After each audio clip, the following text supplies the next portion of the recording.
I don't feel strange when I switch off my hearing aid.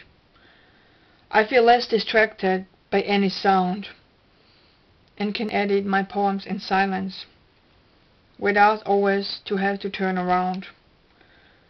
I don't do this very often, but when I do, it's okay.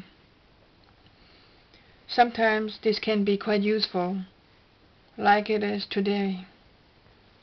Though there are times when I won't do it, because it will make me upset.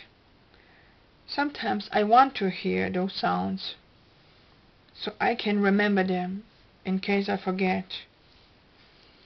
With this I mean to remember every sound, the sound of water, the human voice. All this is music to my ears. I don't want to miss this background noise.